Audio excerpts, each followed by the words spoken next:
Hey guys, welcome back. I'm Steve from GraphicDesignerTips.com. This is Logo Design Bootcamp episode number 20, where every week I design a new fictitious logo for you to learn from as a graphic artist, and ultimately, in the end, not only will you become better at logo designing, but just graphic design concepts in general. So, this episode is based on the letter T. I go consecutively in every episode, so we're up to the letter T, and the logo I have designed for you today is my inspiration just came from working outside because it's been a nice warm weekend and it's spring's coming, so you know, all types of stuff, projects I have going on. But Torque Tools is a logo I have designed today. It's a really cool looking logo. It's so basic, but there's a lot of things that you may not know that Illustrator can do to make this logo look like it does. So let me review it real quick, and then we're going to jump into Adobe Illustrator CS6 and build it. The Torque Tools logo is a very well-balanced logo, just like I do in all my logos. It's my style. We got a couple things going on here. It's basically a two-color logo, so it's really it's a red and a black, and you know that's the gray comes out of the black. So this logo will look great in black and white. We have the Torque Tools in a font called Compacta, and there is no italics version of this font, so I'm going to show you how I did that in Adobe Illustrator. And the tagline at the bottom is in Helvetica New. So basically all I did in here was I depicted these as screws, the letters T on Torque and Tools, and you know, had it kind of breaking through these little bars up on the top and the bottom. Kind of, it balances it, and then the bars also separate it from the tagline on the bottom. I put a gradient in here and like a little shadow on here. You know, it's a couple layers deep. You got a fill of black, then you got a white stroke, then you got a gray fill right behind it. So I'm going to show you how to do all this in Adobe Illustrator CS6, and these little tools, like the Torque Tools, are going to help you get better as a graphic designer. All right, so I'm just going to give you an idea into my mindset on how I build logos. It's a little bit, you know, crazy stuff going on, but this is how it works for me because, you know, I use keyboard command shortcuts, and when I have an idea, I like to copy it out of the way and then, you know, start to mess around with that idea and then always be able to come back to my other idea. So kind of an evolution of my idea. At first, I think I was trying to depict it as like a bubble level or some kind of a strange tool, but I was also trying to stack it in that case. But, you know, I came down here, I started messing around with color, changed it to the red that I really wanted it. I still wasn't happy over here, even though I liked the stacked look. And then we kind of ended up right over here. You know, I was putting a lot of little minor details in here, which, you know, they're more for the purpose of the tutorial of teaching you little things. But in the end, it's going to make the logo look more messier. So I just came down here and I finalized with this one. So let's jump into our other canvas, and this is our final logo, and this is what we're going to mirror basically as we're designing. So the first thing you want to do is come up to the Type tool, and you want to click it on your keyboard and type out the word Torque Tools, T-O-R-Q-U-E-T-O-O-L-Z, all in caps. Hit the Escape button. It makes it a selection. Now, if you grab the corner, make sure you hold Shift so this doesn't happen. All right, so it scales it up proportionally. And we're going to come into our Compacta Black BT, okay? Torque Tools. Now, something I mentioned earlier when I was going over the review on this is basically the fact that this is not an italicized font. So we're going to, you know, make that italicized in a minute. But it's something that you can do. So, you know, sometimes you don't have these extra versions of the fonts, but you can do little things to distort it and make it look italicized. So the next thing we're going to do is going to go to Create Outlines, Shift Command 0, or excuse me, O, and that's going to make everything into shapes now. We're going to now come here and we're going to ungroup the shapes because we're going to mess around with this letter T. And what basically we're going to do is we're going to make this T just like we did up here. So I'm going to zoom in over here a little bit. I want you to be able to see the old one. And basically all I did was I took a couple of points out of here. Number one, you're going to come to hit the plus sign on the keyboard, or you can come up here to add an anchor point tool, and you're going to add an anchor point right in the middle of this T. And now you're going to hit the minus sign on the keyboard, or come up here and go to delete anchor point. And we're just going to delete these two anchor points.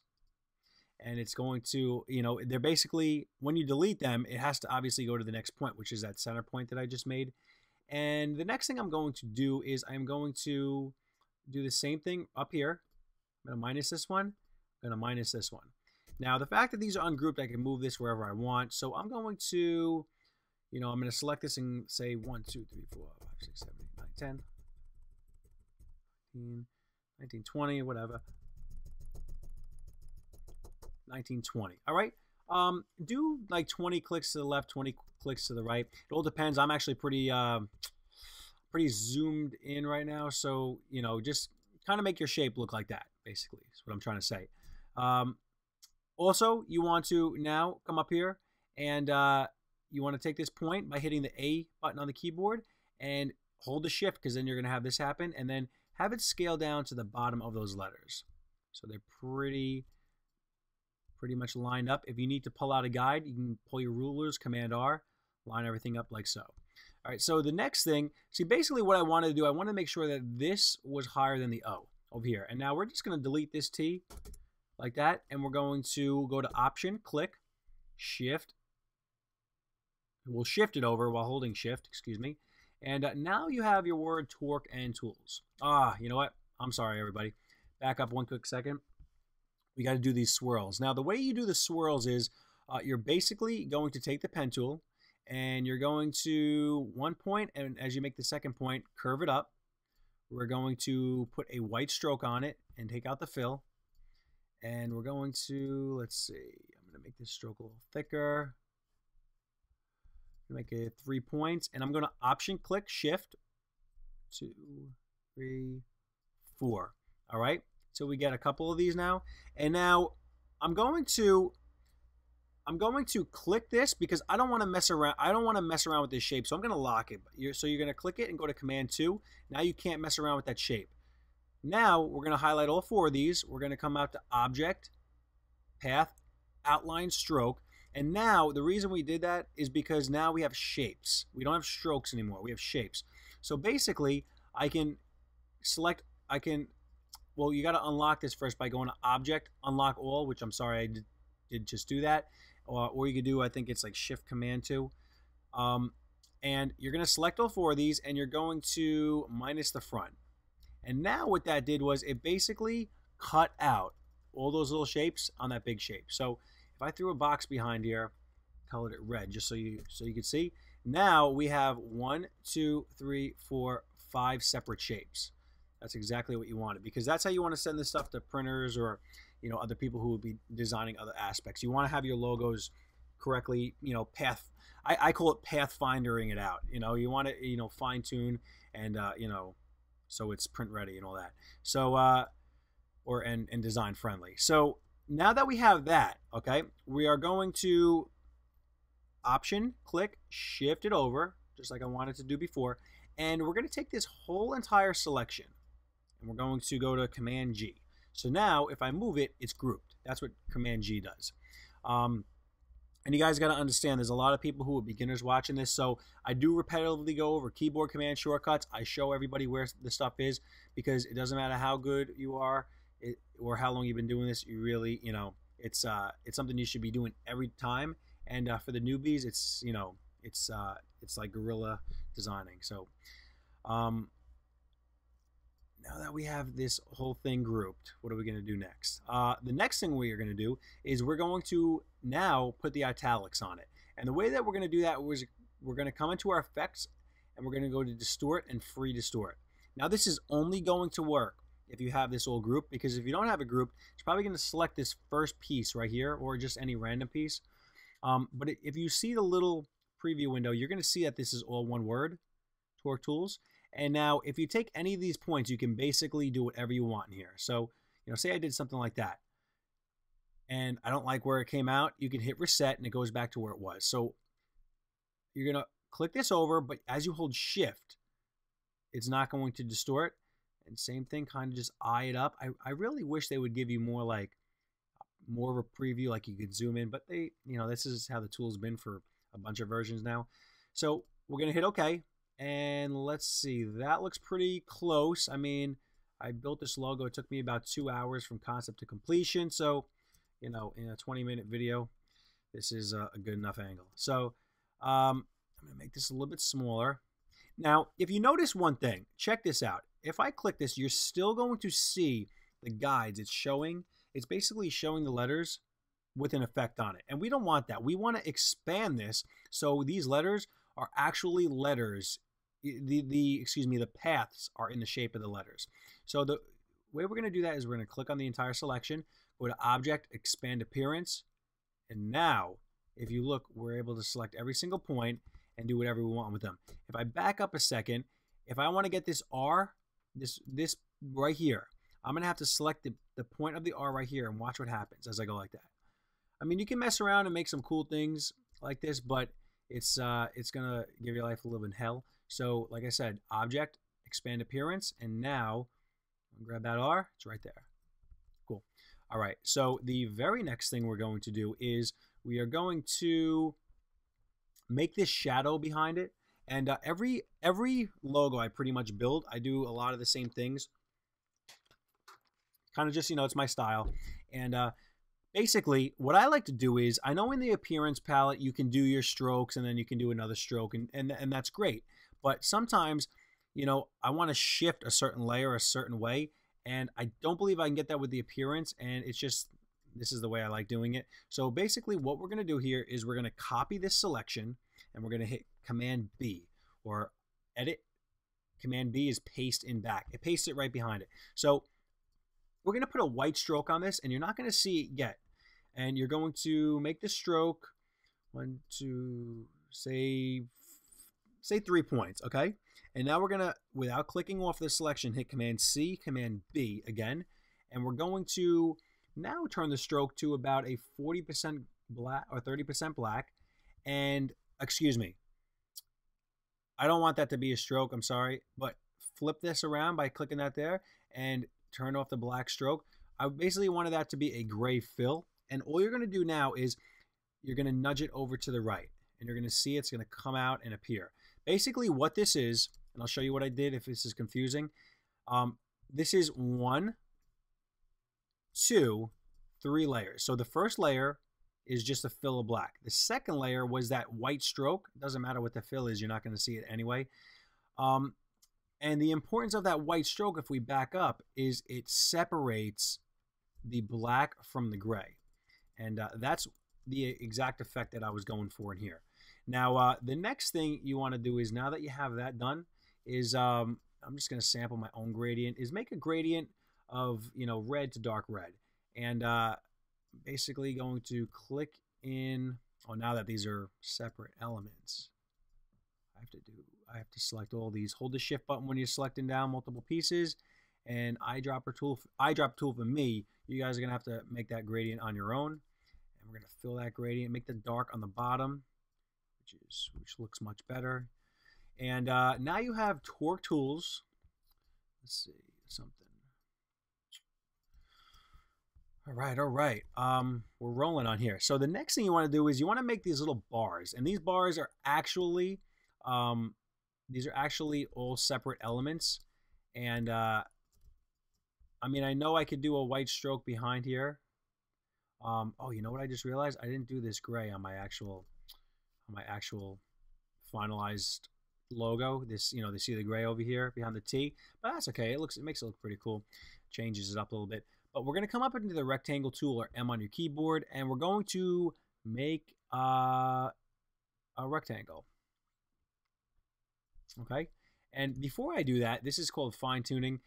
We're going to fix something. We're going to select everything, and we're going to right click and hit ungroup. And we're going to make sure everything is ungrouped, and we're going to select, so we don't get in the way because it's on an angle. We're going to select all these, and we're going to go to Command 2, lock it, select all these, and lock them. So no matter what, I can't select these black elements anymore until I unlock it. We're going to make these T's larger. So as we have them both selected, you're going to scale it up and hold the shift button as you do that. And you know what, I got to go a lot larger on these. Okay. Let's see, is that good? Looks pretty good. Just want to be able to have those bars cut through there. And same deal. All right, so now that looks a lot better to me. Here's that rectangle that we made earlier. We are going to fill it with black. And we're basically going to, you know, it looks kind of stupid how it's like this. So basically what I did was I wanted it to contour to this angle right here. So we're going to do the same thing over here. And we're going to make them all equal distances. So whatever this looks like, you know, you don't, listen, you can argue with me all day on this, but I am not one for measuring every, like this doesn't have to be 100% perfect to this. You just got to train your eye, and you know, you don't want to be sitting there all day wasting your time trying to, you know, get the perfect distance on something, because it's never going to happen. And like I said, it's going to be a waste of time and you're going to get no work done. So, you know, kind of eye it up, and, you know, you can always fine tune it in the end, but you know, sometimes you might have this great idea and then you're working on it and all of a sudden an hour goes by and you're like, shit, this doesn't even, it's not even going anywhere. So then you throw the idea out and you just wasted an hour. So don't fine tune things until the end. That's what I do in these logo design videos. So we'll take this down. And I'm just option click shifting. I'm copying these down and I'm using my direct selection, the white arrow, to click these points and shift everything over. Let's see. Always hold shift while you're doing it, because then you're going to lose some things. And last thing I want to show you, well, not last thing, but almost last thing, come into your pen tool. I don't like how this is, you know, I want this to look like this. It's getting cut out.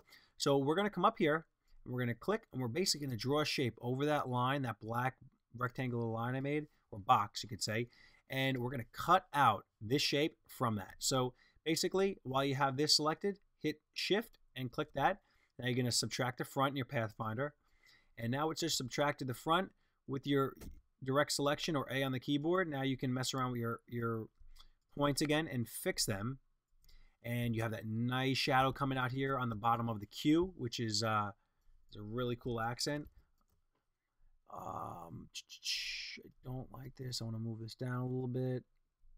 Move that down a little bit. Kind of just eye it up. I'll use my align tools later.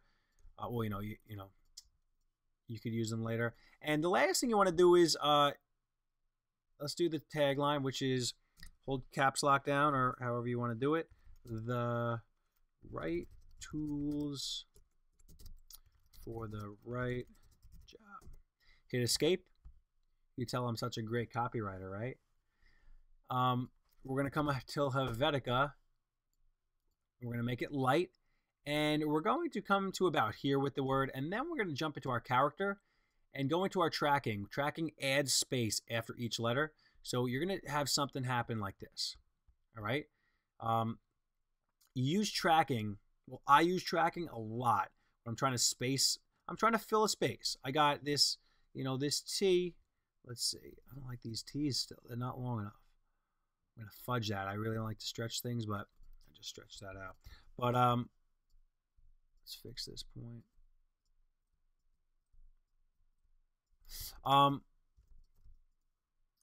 Basically, I was saying is I like to use tracking when I want to fill a spot, and I don't want to have the letters too big. So they're still small. The letters, they're, you know, whatever they are, 18 points or whatever. And I know I am very, very zoomed into this canvas, so that's why you know, you might have this at 9 point right now. It looks the same, but basically, yeah, that is the reason that I would use tracking on that. And I use tracking on a lot of my logos. It just makes it look a lot more neater. We can always fine tune things in here. If you see how we have this space right here, we can move all this in. We're going to fix that real quick just so you can see how I would do it. And not that my way is the greatest, but just how I work. And I would move everything over, all right? And then I close the gap. So basically all I have to do is hold shift while you're doing this and fix that just a little bit. Oops, I lost the Z. The Z got moved over. And let's see. Scoot that over a little bit. You know, everything you do affects everything a lot of times. So things tend to shift. And that looks pretty pretty right on the Toolz logo. All right, so thanks for joining us for another episode of Logo Design Bootcamp. Leave your comments below on this video, what you thought, what you learned.